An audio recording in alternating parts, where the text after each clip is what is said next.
Does accumulating more guarantee happiness? There is a curious mathematics that operates in the human mind when it comes to possessions.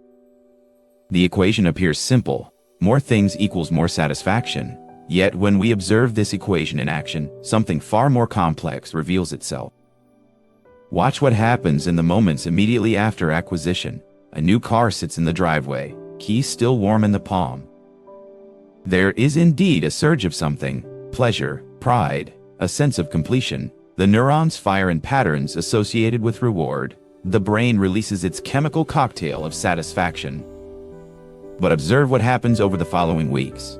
The same car that once triggered excitement becomes part of the landscape of daily life. The mind that was once thrilled by its presence now takes it for granted, like furniture that has always been there. This is not a failure of gratitude. This is something built into the very architecture of human consciousness. The brain is designed to adapt, to normalize, to return to baseline. What psychologists call hedonic adaptation, the tendency for pleasure to fade as we become accustomed to what once seemed extraordinary. Yet the mind, having experienced that initial surge of satisfaction, develops a theory. If one new thing brought joy, then surely more new things will bring more joy. The logic seems unassailable. The evidence appears clear. The strategy becomes accumulation. There is a woman who filled her home with beautiful objects, each purchased with the sincere belief that this particular item would contribute to her overall happiness. Fine art, imported furniture, rare books, handcrafted ceramics. Her house became a museum of momentary pleasures. Each piece a fossilized moment of "this will make me happy."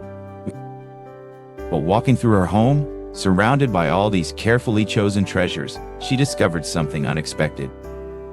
Instead of the cumulative joy she had anticipated, there was a subtle sense of overwhelm. Each object demanded attention, maintenance, insurance, security. Her possessions had begun to possess her. This is not an argument against beauty or quality. This is an observation about the relationship between accumulation and satisfaction. The mind believes that happiness can be accumulated like compound interest, that each addition to our possessions portfolio will yield emotional dividends. But consciousness does not operate like a bank account. It cannot store satisfaction for future withdrawal. Observe children at play. They can find endless fascination in cardboard boxes, pebbles, shadows on the wall. Their joy does not depend on the quality or quantity of their toys.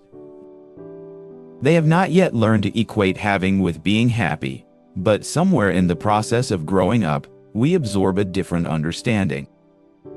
We begin to believe that our internal state can be managed through external acquisition, that the right combination of possessions will produce the emotional state we seek.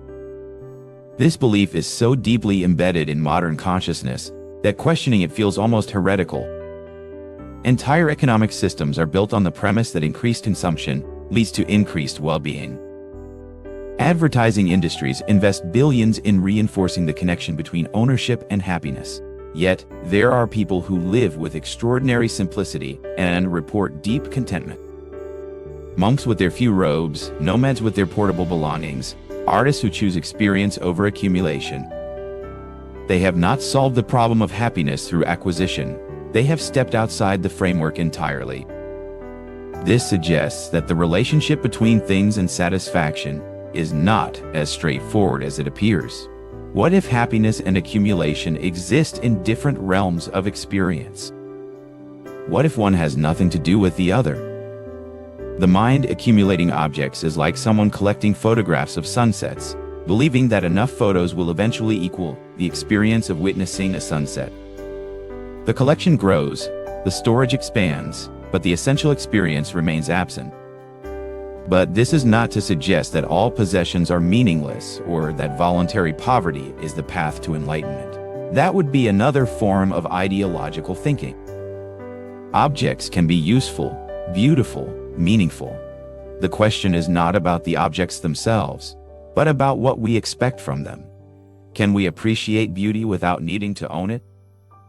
Can we enjoy quality without believing it will change our fundamental relationship to life? Can we have things without being had by them? There is something fascinating about the moment when someone realizes their possessions have not delivered the promised happiness. Often, there is not disappointment, but relief. Relief from the constant pressure to acquire, from the endless calculations of what to buy next, from the burden of believing that contentment can be purchased. In that relief, something else becomes visible, a kind of satisfaction that has nothing to do with having or not having, a contentment that exists independent of external circumstances. This satisfaction cannot be accumulated because it is not a thing. It is not scarce because it cannot be depleted. It does not need to be earned because it is already present. It requires no storage because it takes up no space. The person who discovers this satisfaction often continues to have possessions, but the relationship changes completely. Objects become tools rather than treasures, useful rather than essential, appreciated rather than desperately needed. The accumulation continues, but the compulsion disappears.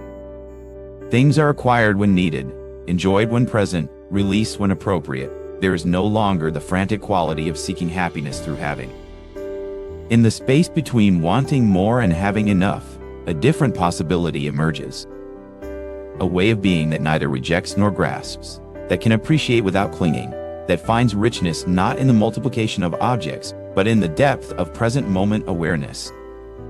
What is this that needs no accumulation, this fullness that requires no addition, this satisfaction that depends on nothing we can purchase or possess?